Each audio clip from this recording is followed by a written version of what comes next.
We begin at the end of the Napoleonic War in 1815, a war in which Britain had used its vast fleet of sail ships to strangle the French Empire. In the space of 100 years, every British vessel will be made redundant. On the surface, this doesn't sound surprising, especially considering our modern militaries are constantly upgrading their equipment. But in the age of sail, ships built 50 plus years ago could still be the flagship of a fleet. For example, in 1805, Admiral Nelson at the Battle of Trafalgar used HMS Victory as his flagship, the Victory herself being built in 1765, and was still considered a first-rate ship of the line. The reason for this was that ship design had remained largely unchanged for centuries. You see, there are limits when it comes to constructing ships out of wood, and by the late 18th century, these limits had been realised. This left designers knowing they couldn't build ships larger or more well protected with their current technology. The reason for all of this is the relative weakness of wood. When under sail on the rough oceans, the hull of a wooden ship is worked by shearing forces.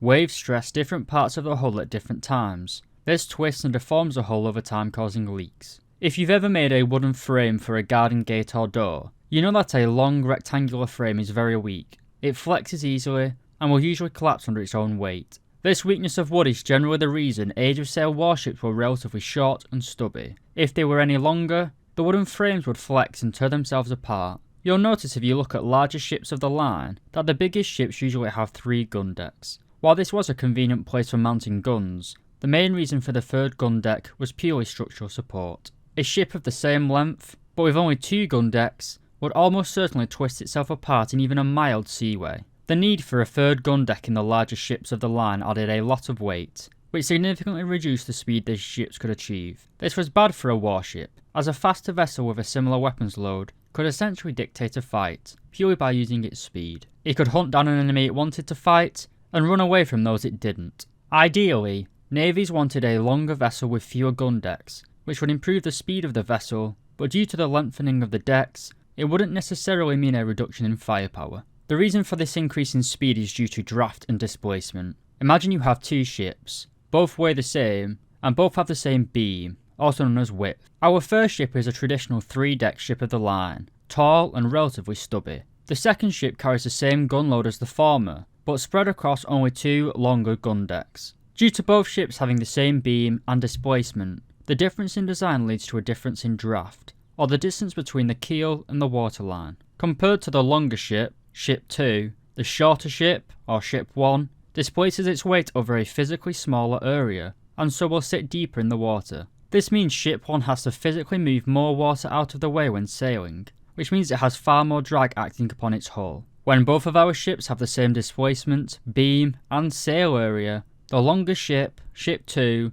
will have a higher top speed. While this longer ship design is good in theory, due to the limitations of wooden warship construction in the early 19th century, putting these theories into practice just wasn't achievable. This is where Sir Robert Seppings comes into our story. In his earlier career, he had developed a new way of dry docking ships, drastically reducing the time needed to repair vessels. While holding the position of Master Shipwright at Chatham Dockyard, he introduced a new system of diagonal bracing. Instead of the traditional vertical frames, this new way of shipbuilding created a network of triangles between the ship frames, significantly increasing the strength of the hull, both reducing the effect of horizontal shearing and allowing the production of larger warships, which were faster and more stable. These improvements culminated in the production of HMS Rodney, laid down in 1827 and launched in 1833. She was the same length as a traditional 3-deck ship of the line, except she carried 90 identical guns across 2 gun decks. Older ships of the line had always carried the largest guns on the lower deck, with the guns of the other decks either being the same caliber but with much shorter barrels,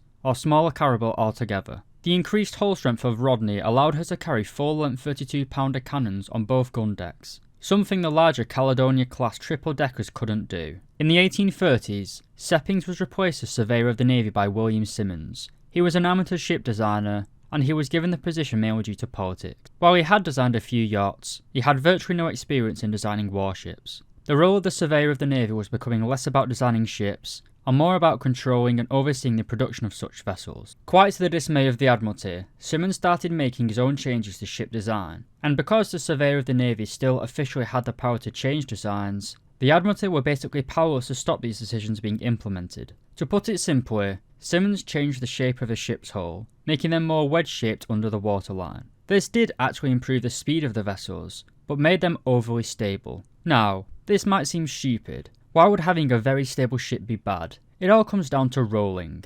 All ships will roll in a rough sea. This is unavoidable. When we talk about a ship's stability, we are really talking about how quickly it wants to fully right itself when rolling either to port or to starboard. A ship with high stability will violently counter the roll, somewhat snapping back to a neutral list. While this is great for the survivability of the ship, it's pretty bad for a gun-laden warship that hopes to get accurate fire, as a violent rolling motion from side to side made gunnery accuracy almost non-existent. Before Simmons made his changes, the ships of the lines were stable enough not to capsize in rough seas, but they tended to roll gently, which would give the gun crews more time to make an accurate shot. In summary, Simmons' changes made ships a lot faster, but made them poor warships. As you'd imagine, the Admiralty were outraged by this, as Britain had the best trained gun crews in the world, serving on ships that were terrible gun platforms. This tension between the Admiralty and Simmons eventually led to the latter's resignation in 1847. Several years before his resignation, however, there was a new type of ship roaming around the waters of China. This was the Nemesis, an iron-hulled paddle steamer. It was a privately owned gunboat bought by the East India Company. The hull was about 20% lighter than a similar-sized wooden ship, and due to being constructed with iron frames, she also had about 20% more internal volume. Her iron armour and internal bulkheads had allowed her to soak up damage from Chinese guns, with most of the rounds either bouncing off the iron armour or creating a simple hole in the side of the ship. Theoretically, gone were the days of wooden splinters mauling the crew of the ship. This made the Nemesis both more protected and easier to repair, as you could simply patch the hole with a fresh sheet of iron. The use of iron in naval vessels was also met by a new type of invention: steam engines. They'd actually been invented quite a while ago, first used by the British Admiralty in 1821, where they were used for a steam paddle tug. This was the Comet, and she was made for towing larger ships around the Thames. While fine for slow-speed coastal work, early steam engines were terribly inefficient, needing high amounts of fuel for a relatively low speed under steam power. This made them unsuitable for long voyages, due to the poor range under steam power. The success of the Nemesis, as well as the British-built Guadalupe serving in the Mexican Navy, prompted the Admiralty to order several iron paddle ships. While these ships were under construction, the fact that iron armour had not undergone serious testing became a political issue, with the Whigs, a British political party, bringing it up in Parliament. This led to a series of in-depth tests, where it was found that the iron armour in British waters was much more brittle. This meant that the iron armour would shatter and cause splintering when hit, similar, but much more deadly, to the older wooden splinters that had claimed the lives of thousands of sailors. The reason for this failure of the armour is down to temperature. If you recall, the Nemesis served in China and the Guadalupe in Mexican waters. The temperatures there are much higher than in the North Atlantic, the home sea of the British Empire. When in Atlantic waters, the iron became cold and brittle, but in the warmer waters of China and Mexico, the armour was much more ductile, giving it better protection qualities. Despite making ships lighter and giving them more internal volume, the brittle nature of early iron was too much of a drawback, and the ships on order by the Admiralty, such as the HMS Birkenhead, were rapidly redesigned as troop ships. This failure of iron brought the entire concept of using iron as an armour to a halt, and all subsequent warships, at least for the next few decades, would continue to be made from wood. We've talked for quite a while on paddle steamers. These types of ships use the large paddles on the side of the ship for propulsion. While this was fine for commercial vessels, for a warship, it has some very obvious drawbacks. Firstly, the side of the hull is normally where the guns are mounted. With the paddle taking up as much as a third of the hull's length, it significantly reduced the amount of weapons that could be carried. The paddles themselves are also very weak, and would be easily destroyed in any sort of engagement. Whereas in the days of old sail, destroying an enemy's rigging was quite a hard thing to do, mainly due to just how many sails and masts there were. But on a paddle ship, you have two incredibly large targets, which if destroyed, would render your enemy dead in the water. This issue of paddle steamers was a huge issue for the steam-driven ship, but thankfully, the solution was already under development. This was the screw ship.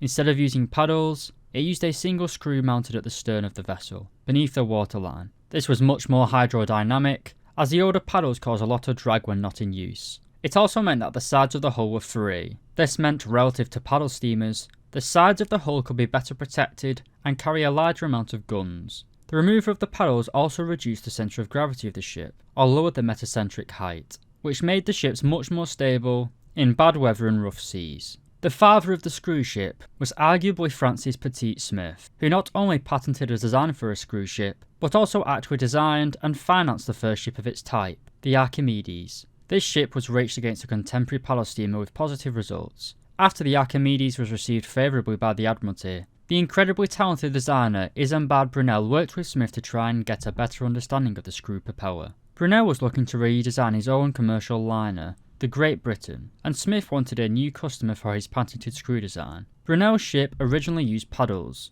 but due to the issue of poor hydrodynamics and inefficient engines, he was looking for an alternative method of propulsion. The work of these two men resulted in the Great Britain being redesigned for screw propulsion, making her the first iron-hulled screw-driven ship in the world. The Admiralty were very impressed by the product of these two men, and asked them to be advisors for a new Admiralty-built screw ship. The end result was HMS Rattler. She was a 9-gun sloop of war powered by 4 steam engines. She was tested against HMS Alecto, a ship with a similar hull, except it was powered by paddles. These tests were basically a series of races, done under different conditions. One race was carried out using pure steam power, another race was under sail power. In both cases, the Rattler performed well. Her sleek hull and relatively low drag screw gave her a speed advantage in both tests. The tests were a little unfair, as the Rattler had a more powerful engine. They also attached tow cables to the end of their ship, and made them do a naval tug-of-war, with the screw ship Rattler taking the victory. While the difference in engine power may have given the win to Rattler, the benefits of the screw ship were obvious. A more dynamic hull gave the ship better performance, both under steam and sail. The removal of the large paddle wheels allowed screw ships both a larger broadside and a much better protected propulsion system, as the delicate, easy-to-hit paddles had been replaced by a submerged screw. When these tests were concluded in late 1845, it pretty much signalled the end for all paddle-wheeled warships in most navies. While the tests between the Rattler and Alecto were being carried out, conversions were being done to 4 older wooden battleships. These were third-rate 74-gun ships of the line, and they were being converted into block ships, basically floating coastal batteries, used exclusively for defence of ports. In the latter half of 1845, when the favourable results of Rattler's testing came through, these redesigns were changed to make them ocean-going steam-powered screw ships. Due to the addition of a large steam engine on an age-of-sail sailing ship, the internals of the ship became very cramped, and due to the extra weight, the guns were decreased from 74 down to 60. These ships were tested, and performed very well. Remember, they were conversions from old sail ships. If a new series of vessels were built from the ground up to use steam, they would be far more powerful than any converted ship. A quick note before we continue. In the 19th century, and still to this day to some extent, nations are quick to boast about their new designs and technology. While the screw ship had been designed and tested in Britain first, other nations were well aware of this new propulsion method, and were busy working to design their own screw ships. As I mentioned, a purpose-built steam-powered screw battleship would pretty much outclass any converted ship. And while Britain had led the way with most of the innovation, it was actually the French who launched the first of this new type of ship. This was the Napoleon, laid down in 1848 and commissioned in 1852. Just like HMS Rodney we mentioned earlier in the video, she had a longer hull than most traditional sail ships, as well as the 2 gun decks. She was also fast. With her steam engine and sails, she could reach a top speed of 12 knots. While the Napoleon was the first true steam battleship,